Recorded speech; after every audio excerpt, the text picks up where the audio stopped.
거친 남자 하면 무엇이 떠오르시나요? 그들은 가죽 자켓을 입고 선글라스를 낀 채로 이 오토바이를 타고 다닙니다. 바로 미국의 오토바이 브랜드 할리 데이비슨이죠. 1903년에 창립된 이래로 대공황 때도 살아남은 역사 깊은 브랜드인 할리 데이비슨은 이제는 세계에서 가장 유명한 오토바이 브랜드 중 하나이자 미국을 대표하는 바이크 브랜드가 되었습니다. 길거리에 지나가면 남자들을 자동적으로 흥분시키는 이 브랜드 할리 데이비슨에는 어떤 역사와 사실이 숨어 있을까요?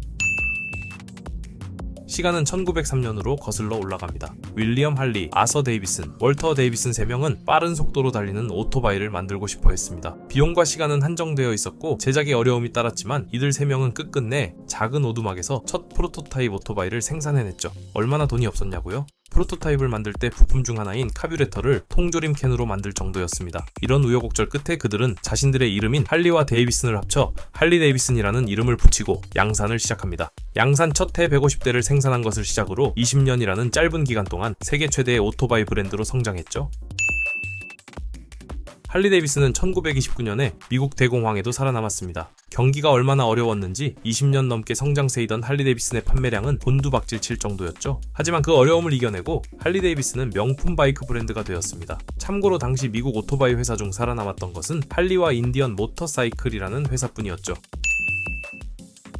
지금은 세계 최대의 오토바이 회사이지만 과거 할리 데이비슨은 자전거를 만들었던 적도 있습니다. 판매는 잘 안 되었던 건지 결국 몇 년 후에 생산을 중단했습니다.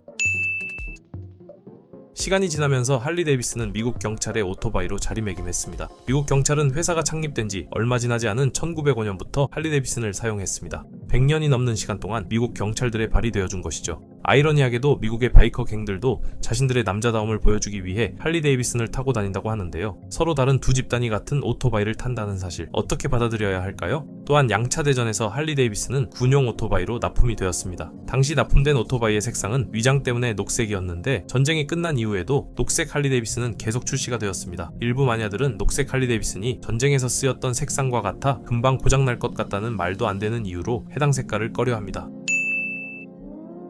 할리 데이비슨의 별명은 무엇일까요? 바로 호그입니다. 이 단어는 원래 돼지를 의미하는 영어 단어입니다. 바이크의 별명이 돼지가 된 사연에도 재밌는 스토리가 숨어 있습니다. 1920년대 할리 데이비슨 레이싱 팀의 선수였던 레이 웨이샤어는 우연히 새끼 돼지를 얻었고 이 돼지를 팀의 마스코트로 만들어줍니다. 그가 1등으로 골인해 세레머니를 할 때 이 존이라는 이름의 새끼 돼지는 항상 그와 함께 했고 그때부터 할리 데이비슨 바이크의 별명은 호그가 되었죠.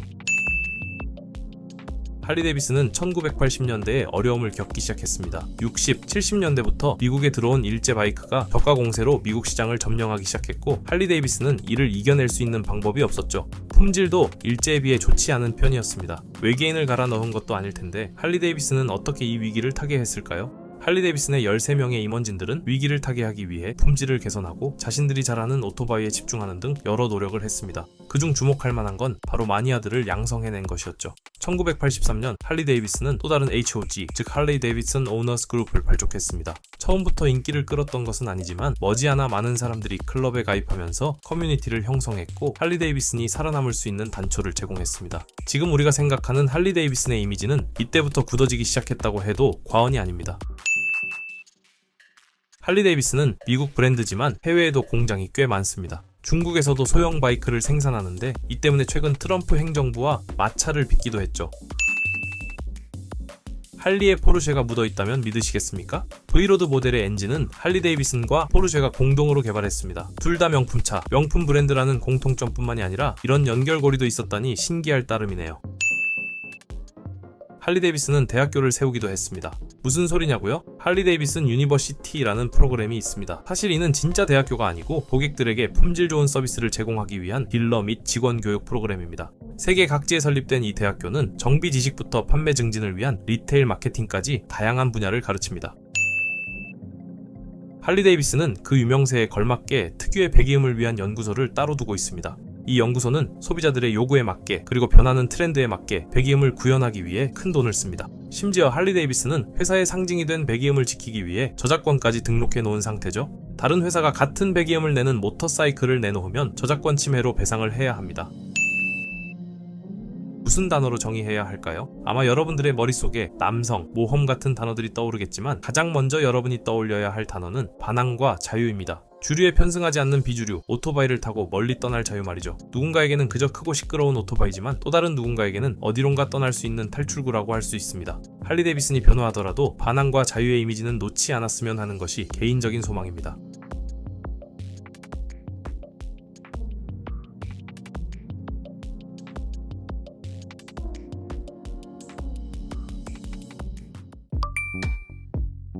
자동차에 페라리가 있다면 오토바이에는 두카티가 있습니다. 이탈리아 출신의 명품 모터사이클 두카티는 비싸고 흔하지 않으며 빨간색이 잘 어울리고 우리를 흥분시키죠. 세계에서 가장 유명한 모터사이클 브랜드 중 하나로 사랑받아오고 있는 두카티의 성공 비결은 장인 정신과 혁신적인 디자인, 그리고 모터스포츠 대회에서의 오랜 기간 동안의 성공 정도로 압축할 수 있는데요. 이 점이 묘하게 페라리와 닮아 있다고 할 수 있습니다. 과연 이런 두카티의 숨은 역사와 재미있는 사실들은 무엇이 있을까요? 많은 자동차 혹은 오토바이 브랜드들이 처음부터 자동차나 오토바이를 만들었던 것은 아닙니다. 두카티도 이런 부류에 속하죠. 1926년 처음 이탈리아 볼로냐 지방에서 안토니오 두카티와 그의 아들들에 의해 창립되었을 당시만 해도 두카티는 라디오나 전자기기를 만들던 회사였습니다. 당시에는 나름대로 성공적이었지만 1943년 2차 대전 덕택에 생산이 중단되었고 1944년에는 연합군의 폭격으로 공장이 파괴되는 수모를 겪기까지 했죠. 결국 재정난으로 인해 회사는 이탈리아 정부에 인수되었습니다. 이때부터 두카티라는 이름을 달고 오토바이가 생산되기 시작했죠.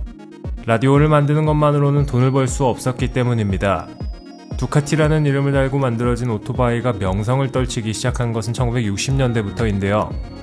전후에 모터사이클을 만들던 그들은 몇 차례의 성공을 거두었고 모터스포츠 대회에서 가장 잘나가는 레이싱 오토바이를 만들어 성공한 모터사이클 제조업체가 되었습니다. 많은 소규모 제조사들이 그러하듯 주인은 언제나 바뀔 수 있습니다. 롤스로이스도 이곳저곳 팔려다니며 굴욕을 겪었던 적이 있었죠. 두카티는 1985년 이탈리아의 한 모터사이클 제조업체에 팔렸다가 같은 해 미국의 투자회사에 팔렸고 2005년에는 이탈리아의 투자회사에 팔렸습니다. 그냥 봐도 복잡한 소유관계인 것처럼 보이죠. 그래서 지금은 누가 가지고 있냐고요? 두카티는 2012년부터 람보르기니 소유입니다. 람보르기니가 아우디 소유고 아우디가 폭스바겐 소속이라는 걸 생각해보면 결론적으로 두카티는 폭스바겐 소유라고 할 수 있겠죠. 물론 대기업에서 소유했을 때 두카티만의 특징을 살리는 게 힘들어지긴 하지만 이 회사가 포드나 GM에 인수되었으면 흔적도 없이 사라졌을 테니 결론적으로는 잘된 일이라고 볼 수 있겠네요. 페라리와 두카티 하면 빨간색이 떠오릅니다. 강렬한 빨간색을 우리는 이탈리안 레드라고 부르는데 두 회사 모두 여러 레이싱 대회에서 빨간색을 사용하면서 이 색깔이 해당 브랜드의 대표 색상으로 각인된 경우죠. 두카티의 경우 그랑프리 대회에서 사람들의 이목을 쉽게 끌기 위해 1970년대부터 빨간색을 사용했다고 알려져 있습니다. 이 이미지가 굳어지면서 두카티의 제품은 레드라는 공식이 성립되기 시작했죠. 두카티가 성공한 이유는 장인들이 설계한 미려한 디자인 때문이 아닐까 합니다. 이 제품들은 이탈리아의 볼로냐에서 대부분 생산되는데요. 재미있는 사실은 이 공장에는 라인이 두 곳이 있는데 그중 한 곳은 미국 시장을 위한 제품만을 만든다는 겁니다. 한때는 두카티 오토바이를 가장 많이 사주는 나라가 미국이었을 정도니까 말 다했죠. 이탈리아 자동차 혹은 오토바이 하면 무슨 생각이 떠오르시나요? 아마도 디자인은 예쁜데 내구성은 별로라는 생각이 들 겁니다. 나쁘게 말하면 겉만 번지르르 하다는 건데요. 두카티도 별반 다를 바는 없습니다. 미려한 디자인이 우리의 미적 기준을 충족해주지만 사실 두카티는 그닥 튼튼하지 않습니다. 물론 새로 구매한 신차는 고장 확률이 적겠지만 시간이 오래될수록 잔고장이 많은 것으로 악명 높죠. 거기에다 부품 비용도 비싼 편이어서 오래된 두카티를 타려면 유지비가 매우 많이 듭니다. 이 오토바이를 타려면 정말 돈이 많은 사람이어야 하지 않을까요? 특정 차나 오토바이를 사면 여러분은 그 브랜드의 문화를 사는 것이나 마찬가지입니다. 내가 어떤 차를 타고 어떤 오토바이를 타는지가 나의 이미지를 결정짓는 중요한 요인이 되기도 하죠. 예를 들면 BMW를 타는 사람들은 대부분 부자이며 운전을 험하게 하고 깜빡이를 장식으로 사용한다는 이미지가 있습니다. 안타깝게도 두카티를 타는 사람들에 대한 이미지도 별반 다를 바는 없는데요. 물론 두카티 본사에서는 카탈로그에 이런 이야기는 안 써놓겠죠. 빨간색 두카티를 보고 있자면 이탈리아에서 장인들이 수제로 이 오토바이를 만들었을 것이라는 착각에 빠집니다. 회사를 운영하는 본인들도 두카티가 이탈리아 출신이라는 것을 매우 자랑스러워하죠. 하지만 사실 두카티는 이탈리아에서만 생산되는 건 아닙니다. 과거에야 그랬겠지만 지금은 태국과 브라질에서도 오토바이를 생산하죠. 여러분의 두카티가 본조르노 대신 사와디캅을 외칠 수도 있겠습니다. 세계 어디에서 생산하든 두카티 오토바이의 품질이야 비슷하겠다만 특정 국가를 위한 조금 다른 두카티가 만들어지기도 합니다. 그 나라는 바로 일본인데 차량 소음과 관련된 규제 때문에 일본에 수출되는 두카티는 완전히 다르게 만들어집니다. 두카티가 특유의 배기음으로도 인기를 얻고 있는데 일본에서는 아쉽게도 그 소리를 들을 수가 없죠. 현재에도 두카티는 프리미엄 이미지로 많은 사람들에게 사랑받고 있습니다. 물론 관리하기 불편하고 비싸지만 타는 순간 그 매력에 흠뻑 빠지게 되는 것이 바로 두카티죠. 품질에서 많은 논란이 있긴 하지만 지금까지 그들이 쌓아온 이미지가 확고하다는 것에는 이견을 제시할 사람이 없습니다. 과연 앞으로 두카티는 어떻게 변화해가게 될까요? 그들이 영원히 명품 바이크를 만들며 인기를 누리기를 기대해 보겠습니다.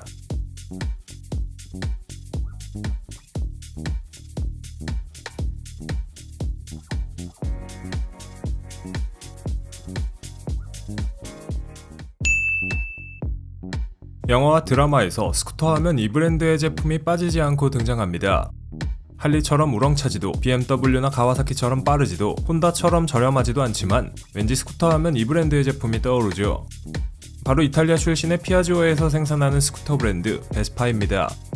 말벌이라는 뜻을 지닌 베스파는 미려한 디자인과 독특한 배기음으로 사람들에게 잘 알려져 있는데요. 과연 베스파의 숨은 역사와 재미있는 사실들은 무엇이 있을까요? 베스파의 모기업인 피아지오는 1884년 설립되어 스쿠터가 아닌 선박을 만들었습니다. 그러다 1차 대전과 2차 대전을 거치면서 군용 비행기로 사업 분야를 확장했는데 전쟁이 끝난 후인 1946년 할 일이 없어지자 돈이 궁해졌습니다.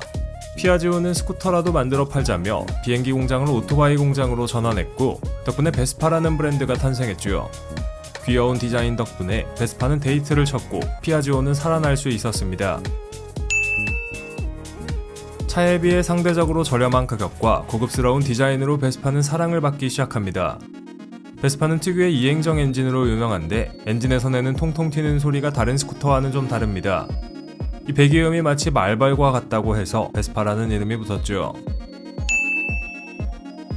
베스파 오토바이 중에서 가장 유명한 모델은 아마도 PX125일 겁니다. 이 모델이 유명해진 건 바로 로마의 휴일이라는 영화 덕분이었습니다. 주인공 오드리 헵번과 그레고리 팩이 탔던 스쿠터가 바로 이 PX 모델의 전신인데 이 시기부터 베스파라는 브랜드가 사람들에게 각인되기 시작합니다.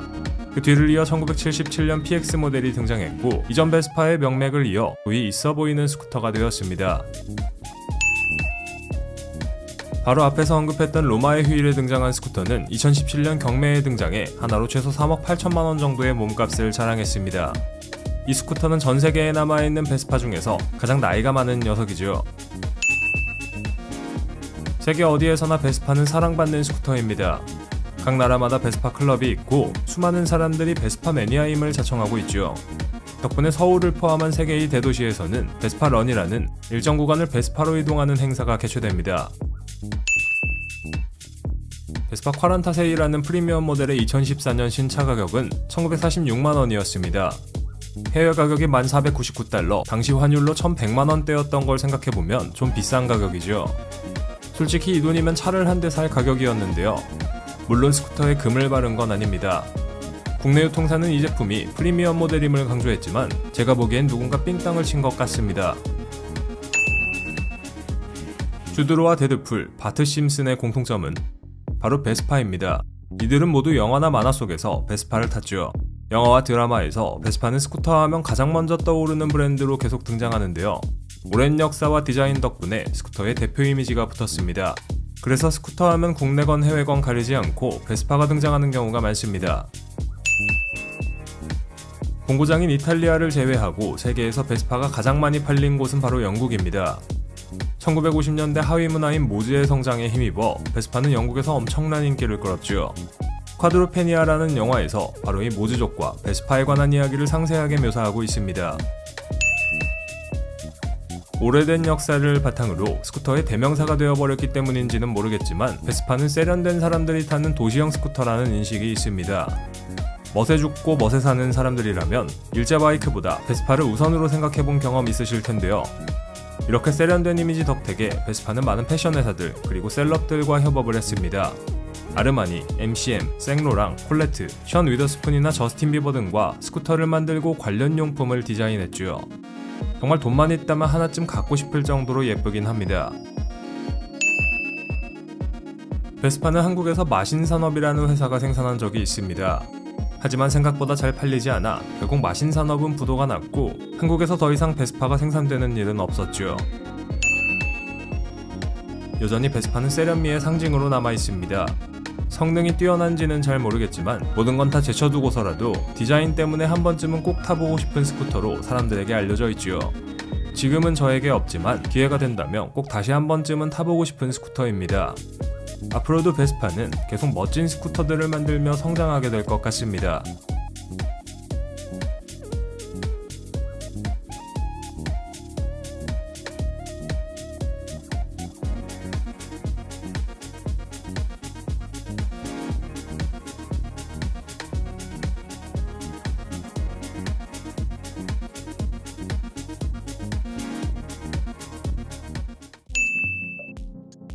미국 시장에 처음 진출했을 때 가와사키는 오메가 모터사이클이라는 브랜드 이름으로 팔렸습니다. 이는 미국 시장에서의 브랜드 이미지를 고려한 전략적 선택이었죠. 새로운 오토바이를 고를 때 일본을 대표하는 혼다, 스즈키, 그리고 야마하와 함께 자연스럽게 떠오르는 이름이 있습니다. 바로 가와사키인데요. 모토GP, 슈퍼바이크, 내구레이스 등 수많은 모터스포츠 모드에서 수십 년간 쌓아온 경험을 바탕으로 가와사키는 두 바퀴를 사랑하는 이들에게 잘 알려진 동시에 존경받는 전설적인 브랜드가 되었습니다. 물론 가와사키라는 이름 아래 축적된 역사와 디자인 뒤에 숨은 재미있는 사실들은 존재하죠. 그래서 준비했습니다. 가와사키에 대한 10가지 사실. 가와사키의 첫 시작이 선박이라는 사실을 알고 계시나요? 창립자 가와사키 쇼조는 가고시마에서 기모노 상인의 아들로 태어났으며 어린 나이에 당시 일본에서 유일하게 서구에 개방되어 있던 나가사키에서 상업활동을 시작했고 이후 해운업과 무역업에 종사하면서 배에 자연스럽게 관심을 갖게 됩니다. 그는 일본 선박보다 더 튼튼하고 안정적이며 빠른 서양식 선박에 신뢰를 갖게 되었고 근대 조선 기술에 깊은 관심을 가지게 되었죠. 이러한 경험을 바탕으로 1878년 가와사키 츠키지 조선소를 설립했고 이는 1896년 가와사키 조선소로 발전하며 오늘날 가와사키 중공업의 출발점이 되었습니다. 창립자의 도전 정신을 이어받아 가와사키 중공업은 이후 잠수함 개발에도 참여했습니다. 그리고 잠수함을 만들어낸 기술력 덕분에 이후 일본 정부는 하늘을 정복하는 새로운 프로젝트에도 가와사키를 선택했죠. 1차 대전 직후 일본은 전투기 개발이 시급했고 가와사키는 첫 항공기를 성공적으로 제작했는데요. 오늘날 세계 최고 수준의 항공기로 이어지는 가와사키의 항공 기술은 바로 여기서 시작되었습니다. 이후 가와사키는 자연스럽게 오토바이에도 손을 뻗습니다. 초대형 운송수단과 엔진을 만들 수 있으니 작은 것도 만들 수 있었고 딱히 안 만들 이유가 없었던 셈이죠. 오토바이를 만들며 가와사키는 미국에도 진출하는데 첫 거점은 놀랍게도 시카고에 있던 오래된 육류 창고였습니다. 1966년 미국에 진출했을 당시만 해도 출발은 매우 소박했다고 할 수 있죠. 그들의 목표는 화려함이 아니라 좋은 오토바이 제조였습니다. 모든 자원을 제품 개발에 집중했고 그 선택은 결국 큰 성공으로 이어졌죠. 가와사키는 미국에서 사업을 시작한 최초의 외국계 오토바이 제조사였으며 새로운 시장의 잠재력을 누구보다 먼저 알아보고 서구 소비자들의 상상력을 사로잡는 모델들을 선보이기 시작합니다. 1960년대는 서구 문화의 황금기였고 상징적인 탈 것들이 탄생한 시대였습니다. 포드가 머스탱을 내놓았던 그 무렵 가와사키는 1966년 전설적인 H1, 일명 마하3를 출시했죠. 500cc의 이 혁신적인 오토바이는 너무 빨라서 다루기 힘들다는 악명을 얻을 만큼 강력했으며 모터스포츠에서도 두각을 나타냈습니다. 가와사키는 가볍고 조작이 쉬우면서도 내구성이 뛰어난 바이크를 만들기 위해 특수 강화 플라스틱을 사용하는 등 당시로서는 파격적인 접근을 시도했죠. 덕분에 H1은 성능과 파워, 디자인 모든 면에서 이상적인 스포츠 바이크의 기준이 되었습니다. 미국 시장에서 사랑받은 가와사키, 영화에도 자주 등장했습니다. 우리에게 친숙한 탑건 시리즈에서 톰 크루즈가 타는 오토바이가 바로 가와사키죠. H1 출시 이후 불과 5년, 가와사키는 다시 한번 세상을 놀라게 합니다. 바로 위도우 메이커라는 별명으로 유명해진 H2였는데요. 750cc 엔진을 탑재한 이 바이크는 당시 기준으로는 괴물 같은 성능을 자랑했고 그 배기음은 라이더들을 거부할 수 없는 매력으로 사로잡았죠. H2는 한 세대 남성들에게 단순한 탈 것이 아닌 유일무이한 열정의 대상이었습니다. 물론 과부제족이라는 별명에 걸맞게 여자들은 싫어했겠지만 말입니다. 1978년 가와사키는 오토바이 역사를 바꿀 비밀 프로젝트에 착수했습니다. 그 결과 세계 최초의 수랭식 16밸브 인라인 4기통 엔진이 탄생했죠. 1983년 처음 공개된 이 모델은 새로운 시대의 시작을 알렸고 닌자라는 이름으로 전설이 되었는데요. 닌자는 등장과 동시에 동급 시장을 지배하기 시작했습니다. 세계에서 가장 많이 팔린 오토바이 중 하나이자 미국 내 판매량 상위권을 자랑했을 만큼 큰 인기를 끌었죠. 가와사키는 성취에 안주하지 않았습니다. 성능과 디자인 모두에서 시장의 선두 자리를 지키기 위해 끊임없이 진화했죠. 그 결과 1990년 등장한 GGR 1100은 1996년까지 지구상에서 가장 빠른 양산 오토바이라는 타이틀을 유지했습니다. 경쟁사들은 이 기록을 깨기 위해 분투했지만 그 벽은 너무 높았죠. 전설을 써내려온 지 거의 40년이 지난 2015년 가와사키는 닌자 H2를 통해 다시 한번 역사를 새로 썼습니다. H1과 H2라는 전설적인 이름을 결합한 이 모델은 과급 방식의 1000cc 인라인 4기통 엔진을 탑재한 그야말로 전례 없는 오토바이였죠. 최첨단의 기술과 예술성이 완벽하게 결합된 닌자 H2는 가와사키가 여전히 미래를 선도하고 있음을 증명합니다. 바이크 매니아들에게 사랑받고 있을 뿐만 아니라 다양한 레이싱 대회에서도 묵묵히 명성을 유지해가고 있는 가와사키. 그 앞날은 그 어느 때보다 밝습니다.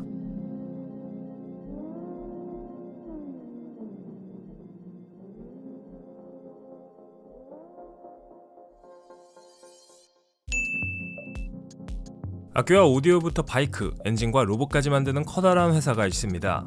아무거나 가리지 않고 다 만드는 이 회사는 바로 일본 출신의 야마하인데요. 보통 여러 요리를 만드는 식당은 맛이 없지만 야마하는 특이하게 많은 분야에서 상급의 제품을 만드는 것으로 유명합니다. 악기 분야 1위이며 세계에서 가장 오래되고 유명한 오토바이 제조업체 중 하나이니 말 다했죠. 수상하리 많지 많은 종류의 제품을 만드는 야마하. 도대체 이 회사는 어떻게 이렇게 많은 제품들을 만들게 된 걸까요? 그리고 야마하의 숨은 역사와 재미있는 사실들은 무엇이 있을까요? 카시오가 처음에 담배 파이프를 만들었고 버크셔 해서웨이가 직물회사로 시작했던 것처럼 많은 회사들이 독특한 제품을 만들면서 역사를 시작합니다. 야마하도 마찬가지였죠. 1887년 일본에서 토라쿠스 야마하에 의해 처음 등장했을 당시 야마하는 피아노와 풍금을 수입하고 수리하던 회사였는데요. 지금은 기계 제품을 비롯해 많은 제품을 만드는 회사치고는 시작이 간단하지 않나요? 이후 야마하는 직접 피아노를 포함해 다양한 악기와 음향기기를 만들며 성장해 세계 악기 시장에서 1위를 차지했습니다. 이들이 수많은 악기를 생산하며 성장할 수 있었던 비결은 바로 수리였죠. 피아노 이외에도 다양한 악기들과 음향기기를 수리하며 얻은 노하우를 바탕으로 직접 제품을 생산해낼 수 있는 능력을 갖췄고 덕분에 지금의 야마하가 있을 수 있었습니다. 피아노로 시작된 야마하 악기의 라인업은 대단하다고밖에 할 수 없습니다. 본업인 피아노와 전자피아노부터 기타, 베이스, 드럼, 금관악기, 현악기, 타악기 등 현존하는 모든 종류의 악기를 다 생산하고 있죠. 덕분에 야마하는 2024년 기준 세계 최대의 악기 제조업체로 자리 잡았으며 타의 추종을 불허합니다. 야마하가 피아노와 비슷하게 생긴 전자악기인 신디사이저를 대중화하는 데 중요한 역할을 했다는 것 알고 계시나요? 1983년 출시된 야마하 DX7 신디사이저는 다양한 소리를 내는 기능을 탑재해 아무데서나 쓰일 수 있는 만능악기로 자리매김했습니다. 그렇다면 악기를 다루던 이 회사가 어떻게 오토바이 같은 제품들을 만들게 된 걸까요? 답은 전쟁입니다. 1920년대와 30년대 야마하는 일본 군대의 요청으로 군용기를 위한 프로펠러를 만들었는데 이때 얻은 금속을 다루는 기술을 바탕으로 1954년부터 오토바이를 만들기 시작했습니다. 자체적으로 기술을 확보한 것 치고는 매우 좋은 수준의 바이크를 만들어서 지금까지도 야마하의 바이크는 인기가 높죠. 초창기 야마하 오토바이는 일본에서만 판매되었습니다. 하지만 더 큰 시장에서 제품을 판매하는 것이 더 많은 돈을 벌어들인다는 것을 알게 된 그들은 해외 시장에서도 제품을 판매하기로 했죠. 1956년부터는 미국 시장의 진출에 인기를 끌었고 현재는 세계 어디에서나 야마하의 오토바이를 찾아볼 수 있습니다. 야마하는 당연히 오토바이를 만들면서 자체적으로 엔진을 만들 수 있는 기술도 확보하게 되었는데 이를 바탕으로 토요타와 포드, 볼보 같은 굴지의 대기업에 자동차 엔진을 납품했고 심지어 ATV나 골프카트 같은 차들도 만들었습니다. 또한 스노모빌, 보트, 보트모터, 전기발전기, 수도펌프, 고카트 차량의 엔진, 산업용 무인 헬리콥터, 골프채, 스키와 로봇 같은 제품들을 만들었다고 하니 진짜 이것저것 다 만들었다는 말이 많네요. 야마하가 온갖 기계 제품을 만들기 위한 노하우를 얻은 비결 또한 수리였습니다. 다른 회사의 엔진 제품을 수리하며 얻은 노하우를 바탕으로 직접 제품을 생산해낼 수 있는 능력을 갖췄고, 덕분에 지금은 이것저것 다 만드는 회사로 탈바꿈할 수 있었습니다. 이 정도면 일단 해보고 보자는 마인드가 기저에 깔려있는 것 같네요. 물론 일본 회사 특유의 장인 정신이 들어갔기 때문에 가능한 일이 아닐까라는 생각이 듭니다. 야마하 로고에 무슨 의미가 숨어있는지 알고 계시나요? 야마하 로고는 지금까지 여러 번 변화해왔지만 절대 빠지지 않는 것이 하나 있습니다. 바로 뾰족한 화살표 같은 튜닝 포크죠. 현재 사용되는 3개의 포크 로고는 기수가 생산 및 판매를 의미하는데요. 악기를 조율할 때 두드려서 소리를 내는 튜닝 포크는 본질적으로 피아노 수리 회사였던 야마하의 역사를 상징하는 심볼입니다. 야마하가 오토바이와 로봇 같은 제품들을 만들고 있다고 해도 여전히 음악적 뿌리는 남아있다고 할 수 있죠. 19세기에 시작된 이래로 야마하는 크게 확장되었습니다. 누군가는 악기로, 그리고 누군가는 오토바이로 야마하를 기억하겠지만 중요한 건 그들이 모든 걸 다 만든다는 겁니다. 그것도 매우 잘 만들고 있죠. 여러 제품을 만들며 세계적으로 유명해지는 회사가 야마하 빼고 몇이나 될까요? 오토바이 부분만 하더라도 일본에 있는 주요 본사와 공장 외에도 현재 전 세계 모든 대륙에서 운영되는 20개 이상의 자회사를 보유하고 있고, 전 세계적으로 약 53,000명의 직원이 있으며 관리에서 조립, 오토바이 설계와 생산에 이르기까지 전 부분을 도맡아 처리할 수 있는 몇 안 되는 회사입니다. 앞으로도 야마하는 수많은 제품들을 만들면서 계속 우리에게 다가오게 될 것 같네요.